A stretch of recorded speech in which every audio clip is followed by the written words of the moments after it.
Nous avons déjà notre invité en ligne, l'ancien Premier ministre, M. Kabine Komara. Monsieur le Premier ministre, bonjour. Bonjour Guiva. Merci de nous rejoindre dans cette émission. Actualité oblige, et c'est vrai que vous n'êtes pas en Guinée, mais vous suivez aussi ce qui se passe dans votre pays en tant que citoyen d'abord guinéen avant d'être cadre intellectuel ou ancien Premier ministre de transition, avec l'arrestation de certains membres de FNDC, les condamnations de part et d'autre. Vous qui avez géré une transition en tant que Premier ministre, qu'est-ce que cela vous inspire? Quelle est votre grille de lecture de ce qui est en train de se passer aujourd'hui dans votre pays? Écoutez, mon cœur saigne pour mon pays.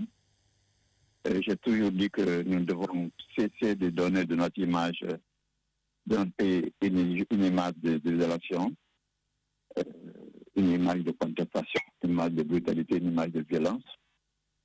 J'avais espéré, je continue d'espérer, que nous allions progressivement tirer les leçons de tout notre passé, que de nouvelles pages allaient s'inscrire en défense de l'apaisement.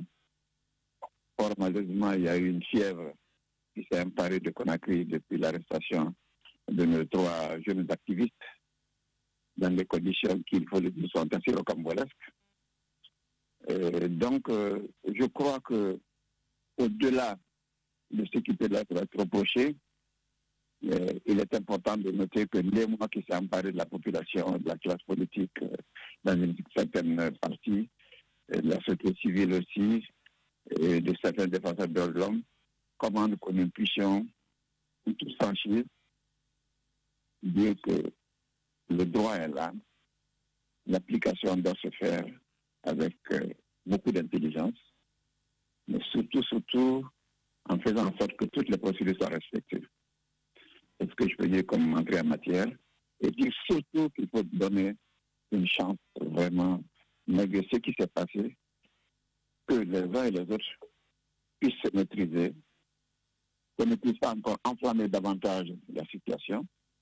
J'ai vu que c'est là que le prince d'excellence d'une certaine ampleur qui se sont installés. Il y a déjà, on me dit, 17 policiers blessés, un manifestant blessé, un policier en situation grave, des véhicules incendés, des populations qui n'arrivent pas à se déplacer. En plus, ces 3 jeunes qui sont incarcérés. Je vois qu'eux-mêmes n'auraient jamais souhaité qu'il y ait des violences comme ça. Ceux qui, de part et d'autre aussi, mettent de l'huile sur le feu en invitant la population à sortir, doivent comprendre qu'il faut d'abord analyser la situation de manière froide, faire en sorte qu'on puisse tirer toutes les leçons et qu'on ne puisse pas encore davantage de donner notre pays à en pâtir. D'accord. Vous l'avez compris, allez-y, Caps, pour la question. Alors, monsieur Kabine Komara, alors moi j'ai deux questions pour vous. La première, permettez-moi de vous la poser. Au début de ce putsch, au lendemain du 7 septembre, beaucoup de langues disaient que vous étiez l'homme qui murmurait à l'œil de la junte. À l'oreille plutôt de la junte. Donc, entre lobby diplomatique, des conseils, notamment même sur la formation du gouvernement Beyabogi et tout.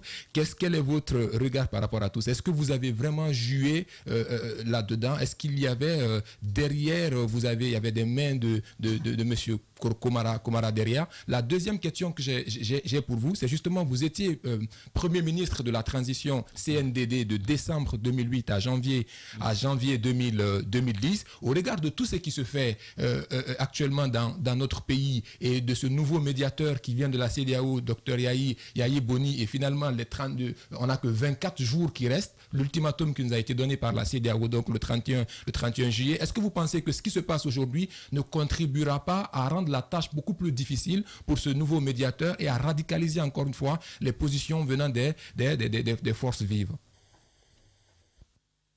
Merci beaucoup. Je vais commencer par répondre à votre deuxième question. Nous ne ferons que du mal à nous-mêmes. Nous recommençons, continuons à radicaliser nos positions, à transformer la CEDEAO elle-même se désespère davantage de nous. Et là, je le répète, j'en appelle à toutes les parties, le gouvernement en premier lieu, les forces politiques, sociales, les syndicats, les jeunes. Il est essentiel que nous pensions que nous sommes dans un monde interconnecté, dans une structure, dans un pays qui dépend des autres et qui aussi compte sur les autres. Le nouveau médiateur doit venir en compagnie de 2 autres personnes dont le commissaire de sécurité, mais également un spécialiste à question électorale, M. Francis Oké, je le connais tous. Ils viennent avec l'espoir de porter la parole de la CEDEAO pour dire aux Guinéens que la CEDEAO tient à accompagner le pays pour que cette transition se fasse de manière apaisée. Si nous pensons que comme des enfants qui se fâchent, je tourne le dos, je bouge, je fais ceci, cela, et nous recevons mal ces gens-là, et que ceux qui partent avec une mauvaise idée de nous, nous avons fait du mal qu'à nous-mêmes. Ça, c'est très important. Nous sommes un pays qui a tellement fait appel aux médiations, à l'intervention active. Nous sortons d'ici, nous allons voir l'Union africaine, les droits de l'homme à Genève, à Washington, un peu partout. Mais c'est à nous, c'est ça d'abord que nous devons nous donner le courage de nous parler. Quel que soit ce qui arrive, personne ne fera la paix à notre place si nous-mêmes, nous ne sommes pas convaincus que nous allons faire des pas les uns vers les autres. Et ça, c'est fondamental. Ni la presse, j'ai dit dans mon dernier, on doit cesser de construire des murs de méfiance, pas des commentaires, pas des phrases chocs, pas des répétitions d'éléments d'information que les plus simplistes peuvent prendre comme étant des vérités crues, alors que tout n'est pas nécessairement décortiqué. Faisant en sorte qu'il y a une Boni, un président respecté, nommé par la CEDEAO, accompagné de tous ceux qui viennent, trouve que chez nous, on se dit oui, ce qui s'est passé n'était pas bon, mais nous sommes prêts à nous asseoir autour d'une table, à les écouter, de façon à ce que les tâches qui nous attendent, que nous puissions la saisir pour que notre pays, enfin, puisse se pacifier. Ça, c'est la réponse à ma première question. À votre deuxième question. La première question est plus facile. Regardez bien ce qu'a été Komara. Je n'ai jamais été absent quand il s'agissait de prendre une position de questions clés dans mon pays. On n'a pas dit, quand les violences de l'école s'étaient effectuées, quand j'ai pris position que j'ai fait une tribune pour dire que les pays brûlent et qu'il faut absolument qu'on ait raison de garder. J'ai fréqué ce qui se passe et de la part du gouvernement et de la part de ceux qui aussi tirent les ficelles. Quand à Kankan, ma ville natale, on s'est attaqué à des commerçants venant d'une autre région, j'étais à la Mecque. J'avais tellement honte. J'ai attiré l'attention de tout un chacun, commencé par les de Kankan. Et j'étais heureux qu'à l'époque, l'imam Batou de l'abbé lancé un appel pour apaiser l'incendie qui s'est développé là-bas. Pourquoi? Parce que tout mon pays, on n'a pas d'intention que je me à l'oreille de l'imam de l'abbé ou de l'imam de Kankan. C'est mon pays. Quand il y a eu des élections, dans les communales, mais qu'il y en avait une seule qui s'est bien passée à Kaloum, et qu'un attaqué perd son homme a été élu dans des conditions absolument idylliques. J'en ai fait un truc que les Guinéens se réfèrent à ça, pour dire voilà une élection propre, bien passée, qui a rallié toutes les parties. Il faut qu'on en fasse un exemple. Quand la CEDEAO se réunissait récemment, en décembre, à Abidjan, je suis allé pour dire vous devez changer le protocole pour que les clauses qui permettaient que le coup d'État fonctionne soient faites par les chefs d'État ne soient plus acceptées au nom de 6 mois avant ou 6 mois.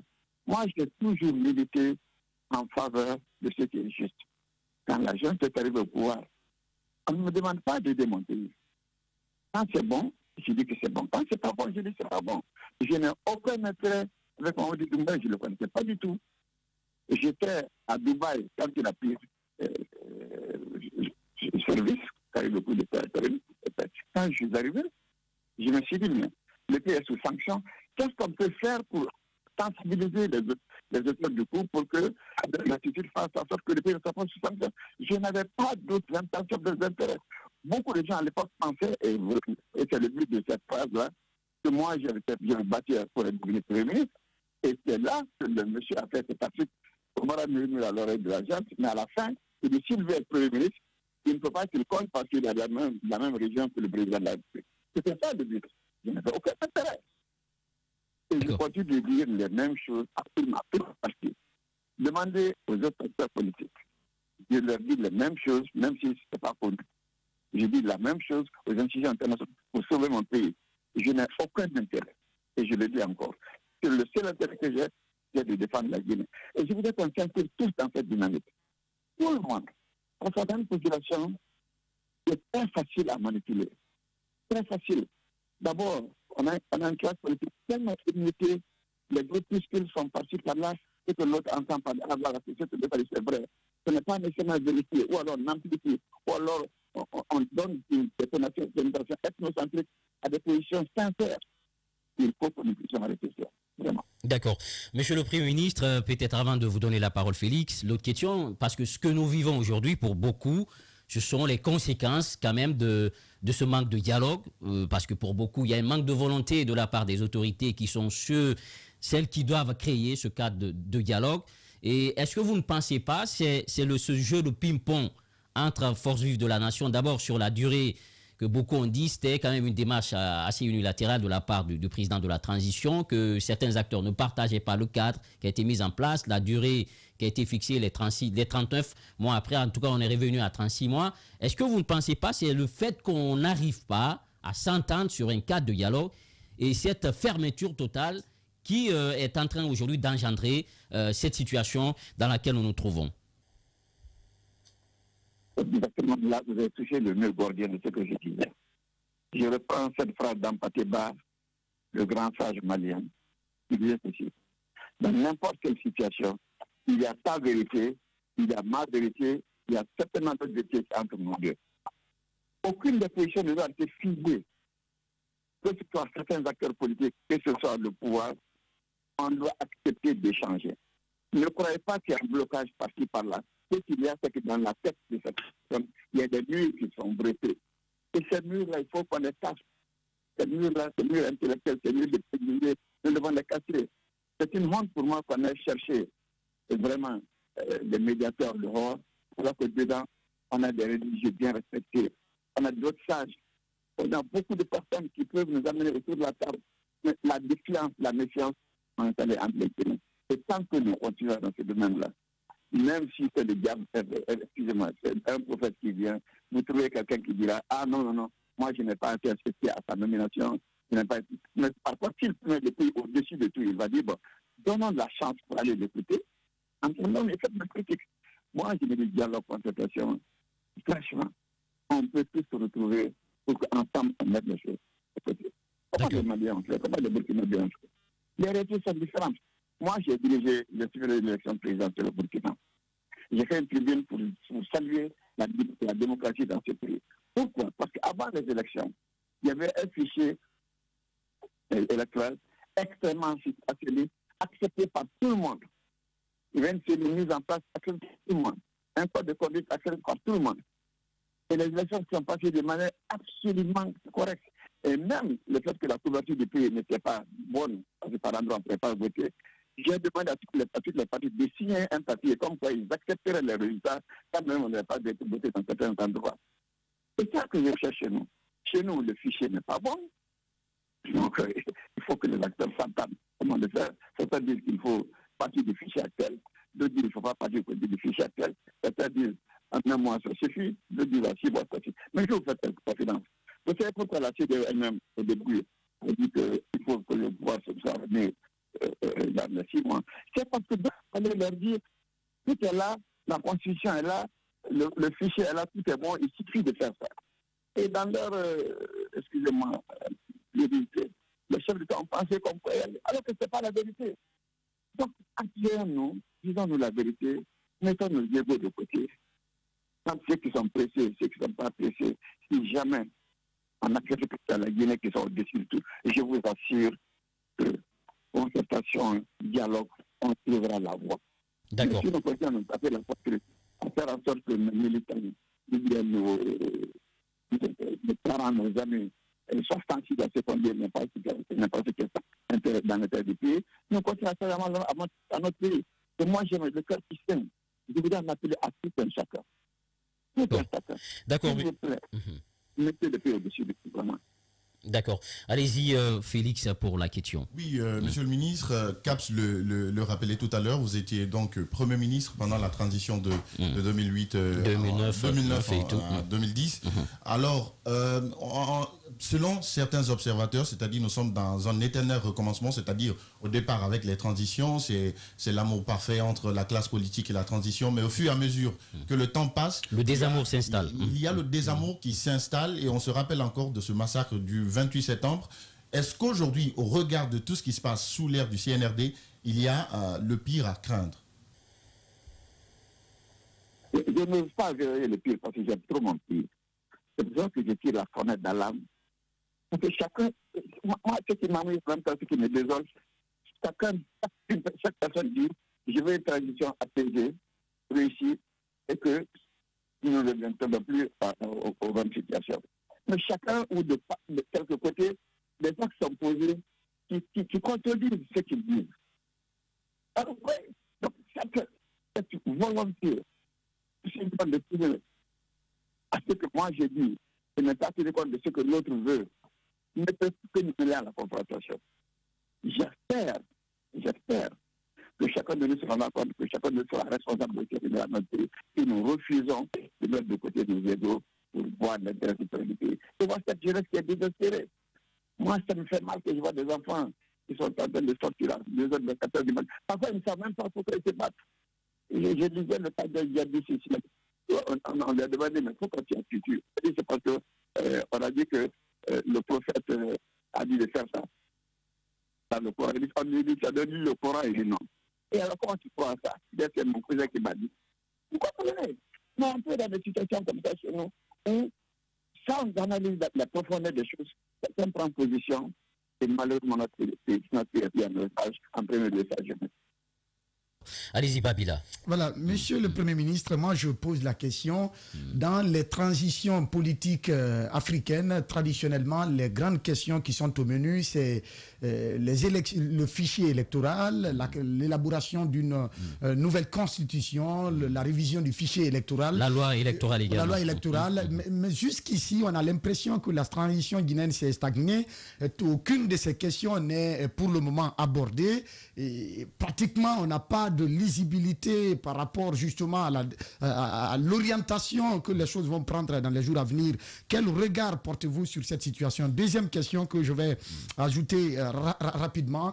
Quel est votre avis? Nous voulons avoir votre avis sur le délai de 36 mois proposé par les nouvelles autorités, par votre expérience de médiateur, de consultant dans plusieurs situations à travers le monde. Est-ce que ce délai vous paraît raisonnable ou bien il faut nécessairement revoir les ambitions à la baisse? Bon, écoutez, je vous remercie. J'ai nuance cette première position que vous avez prise, à savoir que les transitions, les changements des élections, des fichiers électoraux. Non, c'est pas vrai du tout. Moi, je vous dis ceci. Quand je suis arrivé comme Premier ministre, j'ai regardé la situation. J'ai dit au président de la DCO, si vous voulez que je reste, j'ai deux conditions. Premièrement, que je nomme mon Premier ministre, mon directeur du cabinet. Deuxièmement, qu'on nomme de quelqu'un bien politique pour la lutte anti-drogue. Parce que le pays était pris en otage. Il n'y avait aucun espoir d'aller en avant dans ce pays et de rester dans les mains des narcotrafiquants. Vous ne pouvez pas faire fi des réalités que vous trouvez sur le terrain d'abord avant de vous engager dans les formes politiques et autres. Il ne faut pas se leurrer. Les pays sont différents. Le cas de Burkina aujourd'hui, ce n'est pas la classe politique, c'est la sécurité. 70% du pays est dans les mains des gens. Comment on peut organiser des élections dans ça? C'est pour cela que la CDA a bien compris ce que le Burkina subit comme situation. Quand ils ont dit d'abord 36 mois, c'était d'abord le problème sécuritaire. Et ce n'est plus le problème de fichier électoral, de ceci, de cela. Ils avaient besoin de pacifier leur pays avant d'aller aux élections. C'est fondamental. Dans le cas de la Guinée, il y a plein de préalables. Il faut pas être en même temps, parallèlement aux réformes politiques. Vous ne pouvez pas faire fi des problèmes d'infrastructure, vous ne pouvez pas faire fi des problèmes de mondialisation, vous ne pouvez pas faire fi à des problèmes fondamentaux d'approvisionnement. Donc, une transition, ce n'est pas un gouvernement qui vient s'asseoir seulement pour dire faire les élections et j'oublie les fondamentaux du peuple. Le peuple a besoin à la fois d'élections, mais pas seulement de son quotidien de tous les jours. Si on ne maintient pas un plan spécial qui permet de régler le quotidien et en même temps de faire face aux problèmes politiques, on se trompe. Je dis à tous ceux qui veulent accéder au pouvoir, ne prend pas le peuple en disant que la transition n'est que politique. Elle est à la fois règlement des besoins fondamentaux de la population et créer de l'espoir, créer des valeurs qui étaient foulées aux pieds et en même temps faire en sorte qu'ils puissent organiser des élections en tenant compte des réalités. S'il y avait un fichier qui a été bafoué, mais il faut travailler là-dessus. Si vous avez un système électoral qui est pour le faire, vous savez là-dessus. Maintenant, et que ça dise que dans 6 mois, dans 3 mois, dans 6 mois, moi je n'ai pas un problème. Ce que je peux vous dire, c'est ce que j'ai dit aux Maliens quand ils ont pris le pouvoir, comme consultant, travaillez d'abord sur le contenu de la transition. Si vous êtes d'accord sur le contenu, la durée découle naturellement de là. Et même aux gens de la CEDEAO, ils ont compris par la suite. On n'impose pas une durée sans avoir compris le contenu. Parce que les problèmes varient d'un pays à l'autre. Vous connaissez mon pays, je n'ai pas besoin de décrire, vous le connaissez mieux que moi. Vous savez qu'on n'a pas les mêmes problèmes que le Sénégal, on n'a pas les mêmes problèmes que la Serbie, que le Libéria, que le Mali. On part de très loin. Donc il y a certaines choses, si on les fait en tenir compte de ce qu'il faut régler parallèlement aux affaires politiques, on va connaître pour plus après. D'accord. Monsieur le Premier ministre, avant de donner la parole à sénateur, c'est bon de rebondir sur ce que vous dites. Vous dites que pas que politique, il y a des besoins auxquels il faut répondre des populations. Mais j'aime cette phrase triptyque de l'ancien commissaire de la CEDEAO, le Béninois Bianzin, qui disait qu'une transition, c'est surgir, agir et disparaître. Vouloir aller sur plusieurs chantiers en même temps, on risque de te peser sur rien. Et une transition, plus ça dure, plus il y a des problèmes au sein de la cité. Est-ce que vous partagez cet avis de ce commissaire de la CEDEAO? C'est un grand avis que vous citez vraiment à tort, parce que ce n'est pas ce qu'il a voulu dire. J'ai beaucoup travaillé avec lui et beaucoup de chants. Ils ont travaillé ensemble au Togo, ils ont travaillé au Bénin, ce qu'il a voulu dire. C'est que quand un gouvernement de transition vient en face, il doit se fixer des priorités. Il ne peut pas avoir 10 000 priorités. Et en même temps s'engager dans la réforme politique. Ce n'est même pas voilà pour un gouvernement. N'importe quel gouvernement, un gouvernement élu, si vous mettez 10 000 choses sur la table pour vous les faire avec la méthode, vous ferez tout mal. C'est ça qu'il a voulu dire. Donc, vous devez serrer dans l'espace-temps et l'espace moyen ce que vous pouvez faire de façon à ce que vous puissiez bien le faire répartir. Et je sais que c'est un poche. Allez-y, sénateur, rapidement. Et, oui. Je veux juste allez-y, Félix, rapidement. Monsieur le Premier ministre, en parlant justement de chronogramme de la transition, est-ce que vous pensez, au vu des activités donc, qui sont à l'intérieur de ce chronogramme... il faut rappeler pour ceux qui nous suivent les activités qui ont été présentées. D'abord, c'est le recensement général de la population, le recensement à caractère administratif et également la révision, le fichier électoral, révision ou refonte du fichier électoral, pardon. Et il y a également, on n'oublie pas la Constitution, les élections qui ne sont pas couplées, mais qui sont en tout cas réparties selon en tout cas une datation. Il y a les élections communales, il y a les élections législatives, il y a la présidentielle et surtout le référendum constitutionnel. Voici de façon globale les activités qui ont été présentées. Allez-y rapidement. La question donc que je veux poser, au regard donc de ces activités, est-ce que vous pensez que les 36 mois de chronogramme qu'a proposé donc et ça a été entérimé même par le CNT, est-ce que c'est valable? Écoutez, ne me faites pas parler à un expert. Je ne suis pas un expert. Mais ce que je sais que le grand problème entre les Guinéens, c'est d'abord le fichier électoral.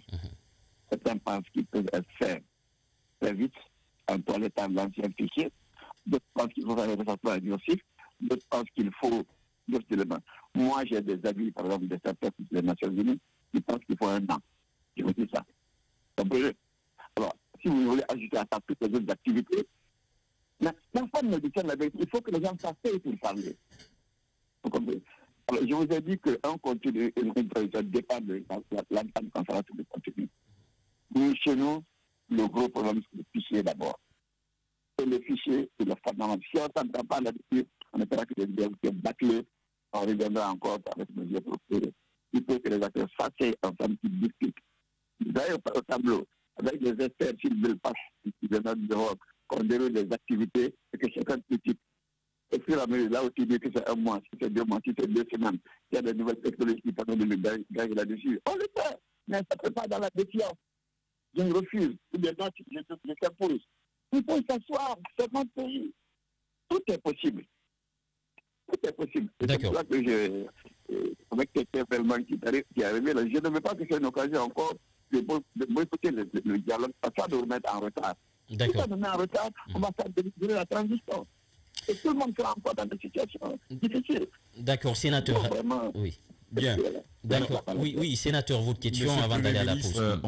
On s'est beaucoup projeté dans cet entretien, mais moi je reviens à ces 2 jours de soubresaut. Vous qui connaissez le monde avec sa tendance des droits de l'homme, qu'est-ce que vous avez concrètement à dire à cette interpellation, face à cette interpellation des leaders du FNDC? Et de l'autre côté, deuxième question, qu'est-ce que vous avez, vous qui avez l'expérience de la cohabitation difficile avec les juntes militaires, aujourd'hui quand il y a rupture de dialogue, quand les acteurs ne se regardent plus, à quel bouton faut-il toucher, monsieur le Premier ministre, pour éluder désamorcer les choses? Justement.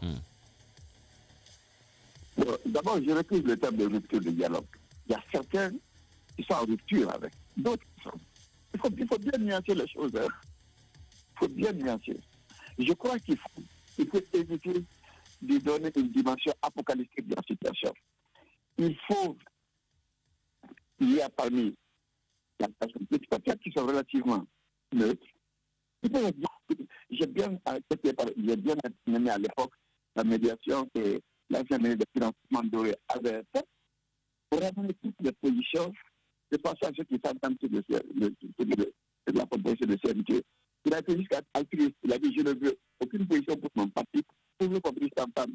Il y a des personnes comme ça on peut écouter, qui peuvent négocier, rapprocher les positions pour qu'on reprenne d'un bon pied. D'accord, monsieur le Premier ministre, si vous permettez, on veut aller à la pause. Vous nous donnez peut-être un autre temps supplémentaire. On sait que vous avez un vol à prendre. Juste pour 10 minutes, on fait la pause puisque nous avons nos obligations. On vous reprend dans la seconde partie si vous le permettez, puisque nous sommes très suivis et les gens ont envie de vous écouter. Votre avis nous intéresse sur la transition, puisque vous avez quand même l'expérience pour avoir été Premier ministre en 2009. Restez avec nous, on se reprend dans un court instant. Merci de nous rejoindre dans la seconde et dernière partie de votre émission Espace Expression. Nous passons au crible l'info du jour. Et nous allons répartir, si tout va bien, de l'autre côté pour répondre à notre invité. La Guinée est à la croisée des chemins, mais comme dirait l'autre, elle ne peut se faire sans ses fils. Cependant, pour l'heure, il y a une situation qui cristallise le débat. C'est l'arrestation musclée des membres du FNDC en exécution de la réquisition du procureur près le tribunal de première instance de Dixine. Depuis, on est partagé entre condamnation et appel à la paix et à la retenue par les forces vives de la nation. Qu'est-ce qu'il faut aujourd'hui pour aplanir les divergences en vue d'un retour au calme, et quelle approche pour l'ouverture d'un cadre de dialogue inclusif et franc pour le retour à l'ordre constitutionnel? On en parle avec notre invité de parcours. Il s'agit de l'ancien Premier ministre, M. Kabinet Komara, qui est avec nous en ligne. Allez-y, sénateur, vous étiez sur votre question avant de donner la parole à CAPS. Alors, monsieur le Premier ministre, j'avais 2 questions. Je vous interpellais directement sur l'arrestation musclée des membres du FNDC. Vous qui connaissez la tendance mondiale des droits de l'homme, mais aussi vous qui avez l'expérience de la cohabitation entre guillemets difficile avec les jeunes militaires, avec les pouvoirs militaires. Aujourd'hui, il y a de toute évidence une crispation, même si vous refusez de parler de blocus, du dialogue. À quel bouton, disais-je, pouvons toucher aujourd'hui pour décrisper tout ça? Bien. Je ne refuse pas de parler de blocage. J'ai dit que je me refuse de souhaiter du malheur à mon pays. Ça, c'est fondamental chez moi. Je suis un perpétuel optimiste. Pour revenir à votre question, je l'ai dit dès le début. J'ai dit que ces 3 jeunes activistes, quels que soient ceux qu'ils ont fait, que ces faits peuvent être établis par la justice ou pas, la façon dont ils ont été arrêtés ne mérite pas d'être menée comme ceci. C'est important parce qu'ils représentent quelque chose, c'est des valeurs. Ça ne veut pas dire que c'est des valeurs qui doivent fouler d'autres valeurs, mais si un certain nombre de personnes incarnent certaines responsabilités, certaines considérations, ou même si elles ne pas, il faut faire attention pour que tout ce qui peut toucher à l'intégrité physique de la personne ne le soit pas. Ça, c'est très clair. D'accord. Donc, à mon avis, il y a lieu que l'on puisse vraiment faire la situation de ceci, tirer les leçons et vraiment appeler fortement à l'ordre les forces de police. Non seulement de ne plus faire ça, mais s'il y a des sanctions, enfin, il faut les faire. J'ai bien aimé le communiqué de la police nationale hier que j'ai lu à 4 h du matin, qui fait l'état de ce qui s'est passé dans le presse, mais qui rappelle que la police devra jouer son rôle dans le cadre des règles pour le maintien de l'ordre. Ça veut dire que la police elle-même est dans la voie de faire en sorte que, malgré l'épisode dont elle-même a été victime, elle est convaincue qu'il faut absolument pas répondre à la violence.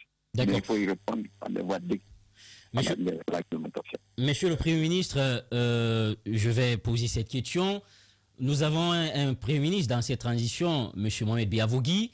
Vous avez été Premier ministre en 2009.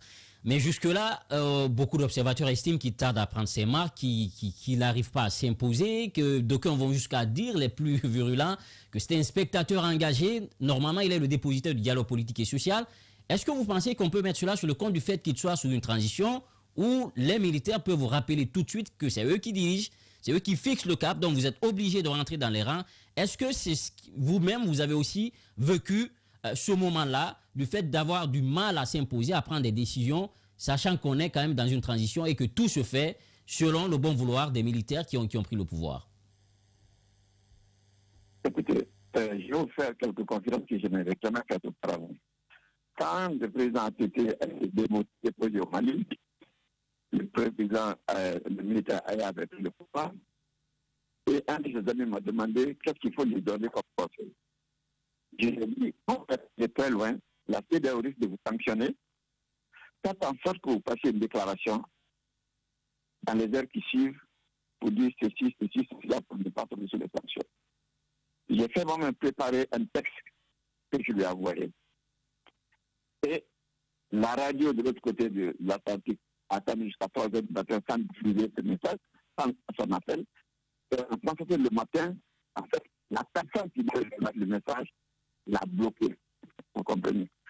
Ça veut dire que dans les pays, il y a plusieurs mécanismes qui peuvent en sorte que tout étant animé de quelque chose, vous pouvez ne pas le faire. Parce que c'est pas un autre pays comme le Togo, et j'aime beaucoup citer. J'ai été désigné pour aller faire superviser les élections là-bas. Il y avait ce qu'on appelait un blocage total. Total. L'opposition ne voulait absolument pas siéger, elle n'avait aucune confiance, et il y avait un seul centre me disait qu'il fallait le chercher pour qu'il vienne, c'était l'archevêque. J'ai pris ma voiture, je suis allé le chercher au nord du pays. Je l'ai prié de venir avec moi pour faire asseoir l'opposition, pour la faire raisonner. Finalement, l'opposition, après nos médiations, a accepté, alors que tout le monde disait que c'était bloqué. Et les Togolais sont allés aux élections. Même je suis en Guinée-Bissau il y a quelques années. Je vous dis tout ça parce que moi et le Premier ministre, tout dépend de la façon dont notre classe politique est trop écoutée. Dans le pays, vous avez 2 ou 3 blocs, mais chez nous, vous avez des multitudes d'acteurs de la société civile, les syndicats. On joue notre division, nos desserts. Ça nous dessert. On n'arrive pas à dégager des positions médianes entre différents acteurs, c'est-à-dire à des négociations. Quand l'un est appelé à canarder l'autre, il se refuse à dire appelé. Quand on appelle l'autre sur la liste avant l'autre, il se refuse. Il y a chaque jour des créations de ceci, de cela, des réquisitions de ceci, cela. Moi, je crois, je regarde quoi. Nous gagnons dans la division, dans l'émiettement. Nous faisons du temps à notre propre population, à notre jeunesse qui est en train de prendre sur nous l'exemple de la division, de la séparation de l'opposition. Moi, je vous donne un cas qui revient dans l'histoire. Et c'est important. Zébéla Toba, est-ce que vous savez que c'est lui qui a aidé Samori? C'est vrai que quand Samori était tellement content qu'il a donné sa bague à Zébéla Toba. Cette bague-là est tenue encore par le fils de Toba à Cancan. Cancan a été attaqué dans les années 1730. Le fondateur de Cancan, Alpha Kameleka, dont je porte le nom, c'est à Mamou qu'il est allé, à Timbo. Vous allez voir l'Allemagne. Il avait des troupes pour venir pousser les Roms en dehors de Cancan. Cette alliance-là est permanente, ce qui fait que le quartier Timbo à Cancan a été nommé après la ville de Cancan. C'est pas permanent. Et les gens l'oublient. On ne peut les uns contre les autres. Il y a plein de choses dont nous devons vraiment nous souvenir pour qu'il y ait des bases de rapprochement. D'accord. entre nos populations. Allez-y, Caps.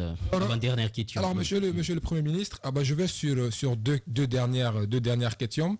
Alors, la première, quand on écoute les leaders politiques, selon beaucoup d'entre eux, que la transition du CNRD là est venue parce qu'à l'origine, la transition du CNDD aurait connu un échec. Un certain nombre, on est allé plus vite en besogne. Un certain nombre de choses n'auraient pas été prises en compte et on est allé très vite. Et donc, ce qui a causé tout ce qu'on a connu pendant ces 11 ans du régime du président Alpha Condé, qui a conduit finalement à une nouvelle transition. Quel est votre regard par rapport à cela? C'est ma première question. Ma deuxième question, c'est par rapport à la CEDEAO. Maintenant, on voit que la CEDEAO, finalement, au début, qui était à 6 mois qu'on donnait aux putschistes, maintenant, ils acceptent finalement 24 mois. Et la Guinée, on demande à la Guinée jusqu'au 31 juillet de se réunir et de proposer de nouvelles dates parce qu'ils n'accepteraient pas les 36 mois de transition. Alors, pensez-vous que la Guinée a encore la possibilité, bien entendu, de se défendre et de justifier les 36 mois pour que ça puisse être adopté? Ou quel est le conseil que vous donnez directement au colonel, à la junte guinéenne par rapport à cette durée? Mais au-delà de ça, qu'est-ce que vous êtes en train de faire aujourd'hui? Parce qu'on vous sait, monsieur Komara, que vous êtes quelqu'un qui aime travailler dans la discrétion, quelqu'un qui travaille dans l'ombre. Qu'êtes-vous aujourd'hui en train de faire pour rapprocher les positions et permettre justement à cette junte et à ces forces vives de la nation de pouvoir revenir autour de la table? Bon, la première question que vous avez posée, la réponse est là-bas. Est-ce que les gens disent que ce qui est arrivé, c'est parce que la première transition a été bâclée, on n'a pas réglé les vrais problèmes? Mais si aujourd'hui on se permet encore de ne pas régler les vrais problèmes avant d'aller aux élections, on retombera dans la même situation. C'est clair et net. Il faut que les gens aient raison gardée. Il ne faut pas qu'ils voient leur propre intérêt. La nécessité d'avoir ceci, d'éviter cela ou d'éviter... C'est ça notre problème. Il y a des agendas dans les agendas. Mais si l'agenda premier qui vient de notre pays, l'intérêt du pays, son développement, sa jeunesse, toutes ces personnes-là qui souffrent tous les jours, alors qu'on a tout pour réussir, honnêtement, notre classe politique, notre société civile, on se donne à la main. Il se trouve secret, quand un moment se crée, 6 mois après, ça éclate en 2, en 3, uniquement pour des problèmes de gauche. Après, on va de tous les côtés, et chacun tire de son côté, et on donne une très mauvaise image du pays. Et surtout, en développant notre population, par exemple, qui est la croissance télé.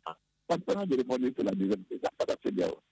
Écoutez, la CEDEAO n'est pas une institution qui n'a pas tiré les leçons de ce qui s'est passé. Il y a des gouvernements partout, ce qui s'est passé au Sénat, vous avez vu. L'opposition, on l'a dit, n'est pas sortie. Mais qui ça, elle a resté droit dans ses bottes. Il n'a pas autorisé.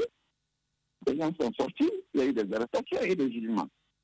La deuxième fois, l'opposition a dit, bon, je ne descends plus dans la rue pour ne pas encore faire des violences. Là, je fais des trucs de casserole de ceci, là. Mais vraiment, c'est une négligence. Depuis quelques temps, le président Kadin, tout président de la CEDEAO, il a fait problème de contestation. On en a un peu partout. Mais ça n'atteint jamais le niveau que nous voulons, parce que dans les autres pays, le Togo, qui nous a aidés. Mais c'est problème. La fin de la vie, toutes les autres émissions qui a eu par-ci, par-là. Mais les gens ne sont pas. D'accord. Oui. D'accord. Allez, Babil, allez-y. Une dernière question, monsieur le Premier ministre. Nous savons aujourd'hui dans notre pays, il y a une crise de confiance énorme qui ne dit pas son nom. Et vous parliez tout à l'heure du fait que vous ayez fait recours à l'archevêque dans la crise togolaise. Est-ce que, dites-nous, quelles sont ces personnalités de bonne foi sur lesquelles on peut miser aujourd'hui pour tenter vraiment de rapprocher les positions face à cette crise ou à cette crispation dans la gestion de la transition? Écoutez, ne me faites pas... Alors oui, est-ce que vous êtes là, monsieur le Premier ministre? Oui, allez-y, la communication. Il y a des députés, il y a de grands érudits. Je vous ai pas dit tout à l'heure de l'appel que l'imam Bakir Le Labé avait lancé pour que les gens qui avaient été attaqués à Kaka ne se revoltent pas. Pour que, l'imam de Kaka, les autres imams, grands imams qui sont à Conakry, il y a beaucoup de gens de bonne foi Moi, je ne vais pas trop en citer parce que si vous en citez, vous oubliez d'autres qui sont meilleurs. Mais anciens, chacun de nos frères. Mais il faut qu'on accepte ces gens-là, il faut nous-mêmes que nous respections. Nous ne respectons pas nos génies, nous ne respectons pas nos valeurs. Nous ne respecterons pas ça. Et à la fin, personne ne nous respectera. Je l'ai dit dans mon tribune, la communauté internationale a été désespérée de nous, est fatiguée de nous. Contrairement à ce que les gens vous disent, quand on va les voir quelqu'un communiquer, quand ils disent « Ah, c'est encore ce Guinéen, ah, c'est Guinéen, ah, c'est Guinéen ». Il y a un problème chez nous qui dit, à part d'avoir plusieurs facteurs, raisons qui finissent par avoir tort. Donc, comprenons que nous devons regarder nous-mêmes, quels que soient les défis, les autres doivent venir sur notre possibilité. Mais ne pouvons pas dire que sans les autres, nous ne pouvons pas avancer. Moi, j'ai honte pour ça. D'accord. Allez-y, Félix, rapidement. Oui, monsieur le Premier ministre, on sent ce matin que vous avez un langage purement diplomatique. La question que je veux poser, au regard des activités qui ont été proposées pour le chronogramme, vous, monsieur monsieur Kabinet Komara, ancien Premier ministre, quelle proposition de chronogramme pouvez-vous faire? Combien d'années ou combien de mois pouvons-nous faire pour le retour à l'ordre constitutionnel? Si on vous consultait. Quelles que soient les activités inscrites au rôle de la transition. Quelles que soient les activités, bien sûr. Honnêtement, je ne vais pas répondre à cette question sans ça mettre à fini. Regardez les 10 activités, rentrer dans les détails et avec les experts, parce que je ne suis pas expert dans toutes ces questions. Donc, il ne faudrait pas que je sois malhonnête intellectuel à prendre une boule de cristal et dire « Ah, ça c'est bon, ça c'est pas bon, ça c'est bon ». C'est les acteurs qui doivent s'asseoir pour décortiquer ça. Chacun avec on a beaucoup d'experts électoraux, on a beaucoup d'experts en sécurité, les différents bords, ils s'asseyent. D'accord. D'ailleurs, oui, je suis très heureux de pas ils avaient tous écrit des propositions. D'accord, et sénateur, oui. Alors, monsieur le Premier ministre, alors, il y a beaucoup d'indiscrétions sur vos liens avec donc le CNRD. Est-ce que vous êtes l'oreiller magique du CNRD? Alors, je vais vous surprendre. Ça fait 4 mois que je suis, plus de 4 mois que je suis en dehors du pays. Demandez au CNRD si un seul jour j'ai eu un contact téléphonique avec le président. Moi, je travaille pour mon pays. Je n'ai absolument aucun intérêt à sauter mon pays, à mettre quelqu'un d'autre avant mon pays. Franchement, quand les Guinéens sont champions, oui. Ils ne peuvent pas comprendre que quelqu'un puisse être désintéressé dans son travail. Je suis désintéressé. Si on me consulte, ok? Si on me consulte, ça ne m'empêche pas de faire mes propositions. Vous avez ma tribune la dernière fois, je me suis adressé à vous tous. Et Dieu merci. Certains de mes acteurs, je vous le dis, m'ont appelé en disant franchement, ils ont été touchés par votre tribune. Nous allons donner des conseils dans le centre de la tribune. Moi, je ne vais pas donner leur nom ici. Ils se reconnaissent dans mes propos. C'est comme ça. D'accord. Monsieur le Président. Donc, je veux que les gens comprennent ça une bonne fois pour toutes. Je ne suis dans aucun couloir, je ne suis aucune ombre noire cachée quelque part. Je ne veux que l'intérêt de mon pays. Ce n'est pas diplomatique, c'est sincère. Ceux qui me connaissent le savent. Si vous êtes qui va, évidemment, les jeunes qui ont des projets, je parle avec eux, ceci, c'est ça mon travail. Et je ne demande rien en retour.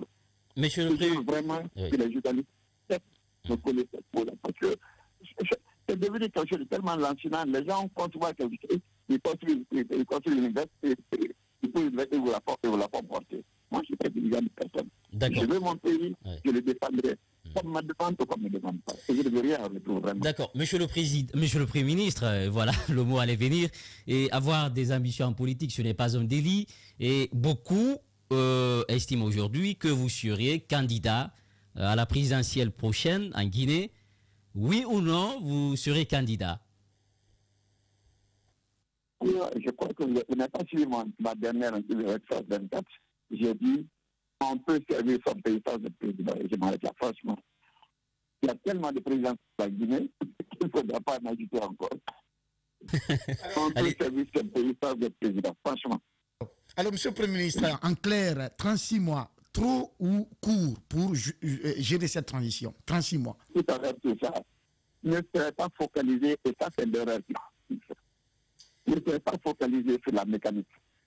Il faut que les acteurs s'enseignent, qui voient les 10 activités déclinées ou proposées par le gouvernement, qui discutent avec, si vous voulez, des experts étrangers, pour décortiquer, et puis vont arriver à quelque chose. C'est le contenu qui donne la durée. Ce n'est pas une récompense pour tirer, non. Le Sénat est stabilisant, les réalités de pays ne sont pas les mêmes. Je voudrais que les jeunes comprennent tout ça et que vous éduquez la population dans ce sens-là. C'est fondamental. Sinon, vous allez mettre les gens en erreur. Monsieur le Premier ministre. Okay. Monsieur le Premier ministre, peut-être avant de vous laisser partir, c'est important. Le Mali, déjà, on sait où ils vont partir, puisqu'il y a un calendrier qui a été présenté, la présidentielle en février-mars 2024. Le Burkina Faso également, on sait déjà, c'est en juillet 2024. Mais pour la Guinée, on est dans un état de fait qui ressemble à une situation sans queue ni tête. Pour l'instant, on n'a aucune visibilité. Est-ce que, si on vous demandait aujourd'hui, le message à l'endroit des autorités, puisque le premier pas, c'est eux, c'est les autorités, maintenant, les partis politiques vont suivre. Si on vous demandait de les donner un conseil ce matin dans cette émission, notamment le président de la transition, Mamadi Doumbouya, vous qui avez connu Dadis, qui avez connu d'autres personnalités, vous avez connu les rapports entre le Premier ministre et le président de la transition, si on vous demandait un message aujourd'hui, pour qu'en fait nous sachions où nous allons, puisque jusque-là, on ne sait pas quand est-ce que la transition va commencer. C'est une nébuleuse totale. Quel est le message pour les autorités, mais de l'autre côté aussi pour les partis, pour que chacun puisse jeter du lest, pour qu'en fait on revienne autour de la table de dialogue? Voilà, j'espère que c'est la dernière question, parce qu'il y a des engagements, et comme vous le savez, depuis hier, je dois me déplacer, je ne suis pas en Guinée. Mais encore une fois, c'est très important. Il y a eu des propositions qui ont été faites, d'après ce que j'ai compris. Tout ça a été fait pendant que j'étais absent de la Guinée. Un dialogue a été initié. Il faut vraiment soutenir le Premier ministre. Il faut lui donner les moyens. Il faut que le gouvernement soit solidaire avec lui et qu'il y ait beaucoup d'harmonie. Deuxièmement, il faut que les partis politiques acceptent de mettre de côté les défis, les égos, qu'ils viennent en disant, ah, maintenant on est venu, il y a trop de monde. La Guinée n'appartient pas à une seule personne, ça appartient à nous tous. Et je souhaiterais qu'il n'y ait pas d'égo. On ne dit pas, moi je suis le plus grand, il y a le plus petit. Personne ne sait quel est l'électorat demain. Ce qui était valable hier sera valable aujourd'hui. Moi je dis toujours aux gens, dans la vie, il y a deux constantes. Le premier c'est Dieu, le deuxième c'est le changement. Tout change. D'accord. Après Dieu, tout est changement. D'accord. Tout évolue. Donc il faut que les gens sachent que le paysage évolue. Il faut accepter de participer. Mais que les gens viennent, que le Premier ministre déroule son programme, il discute. Il va arriver à quelque chose. Il ne plaira pas à tout le monde.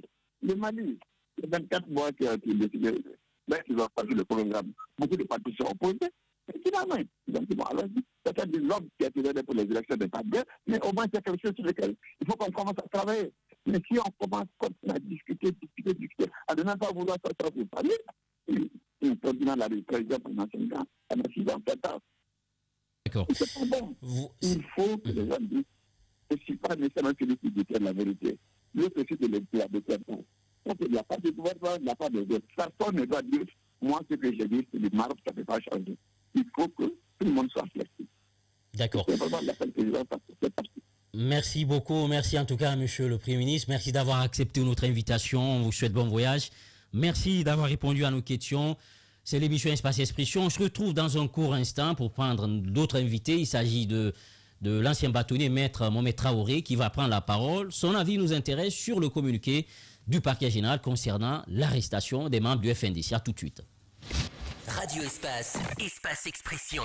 Votre actualité vue avec des spécialistes maison. Djiba Milimono, Babila Keita, Félix Milimono, sénateur.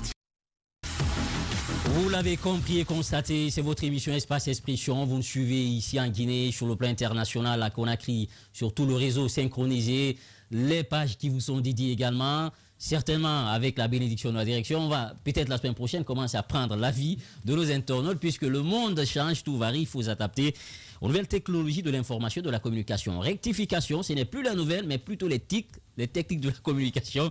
C'est connu de tout le monde. Vous restez avec nous, on l'a écouté, Caps, le Premier ministre. Qu'est-ce que globalement on peut retenir de cette sortie? Ce qu'il faut retenir, c'est, on parlait quand même avec M. Kabinet Komara, on le sait, très diplomatique dans son langage. Donc il a eu un discours qui apaise, un discours qui rassemble. Aujourd'hui, la Guinée n'a pas besoin de tout ce qu'on est en train de voir et les dangers que vise ce qu'on est en train de vivre aujourd'hui. Donc aujourd'hui, je pense que c'est ce genre de discours-là qu'il faut plus encourager et qu'il continue. Moi, je demanderais au Premier ministre, M. Komara, de continuer à faire ce travail dans l'ombre pour continuer à approcher les différentes positions. Mais quand même, j'ai envie de relever un point.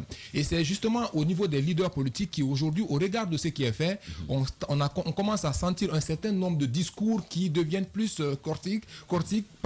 caustiques, par exemple, à l'endroit de M. Cellou Baldé, qui et tant d'autres d'ailleurs, qui aujourd'hui disent qu'à présent, nous devons exiger la suspension de la charte de la transition, la dissolution du gouvernement et du CNT avant tout dialogue. Wow. Donc ce qui fait que les choses redeviennent encore plus difficiles. Si la force politique, les gens commencent à tenir de tels discours, la question que je me pose, comment Dr Yahi Boni pourra réussir à rapprocher les positions pour les 24 jours. Si déjà on est dans la surenchère. Si on est, voilà, justement, dans les 20, il ne reste plus que 24 jours du délai qui est donné à la Guinée, donc le 31 juillet. Donc moi, je m'aimerais quand même qu'il ne faut pas venir en discussion en rendant les choses beaucoup plus difficiles. Aujourd'hui, il faut qu'on mette l'intérêt de la Guinée en avant, qu'on accepte de venir autour de la table de dialogue, parce que c'est encore une fois autour de la table qu'on résout les problèmes. Ça commence dans la rue, mais ça ne finit jamais dans la rue. Donc mieux vaut commencer par ce par quoi on va finir au lieu de connaître ce qu'on a l'habitude de connaître, notamment les massacres, etc., qu'on ne souhaite pas pour la Guinée. Voilà, allez-y, sénateur, et putain, puisqu'on a notre invité. On a écouté un ancien Premier ministre vague, d'ailleurs trop vague.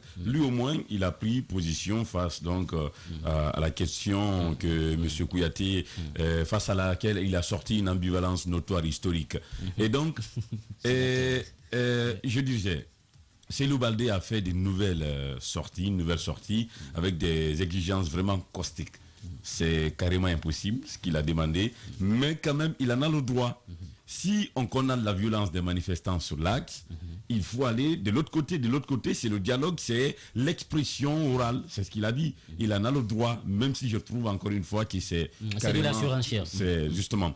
Et il faut... C'est encore l'État, c'est encore les autorités qui ont la baguette magique pour... la première volonté devrait venir de là. Il faut cette procédure contre les activistes, il faut y voir clair. On aura toujours tout à l'heure un juriste pour en parler. Il faut voir, donc il faut vraiment régler ce problème. Il faut enlever cette tache noire sur la chimie CNRD. Et le premier véritable couac, c'est avec le FNDC. Il faut régler ça. Si nous voulons relancer le dialogue, si nous voulons que toutes les parties prenantes reviennent autour de la table, il faut régler la procédure CNRD-FNDC.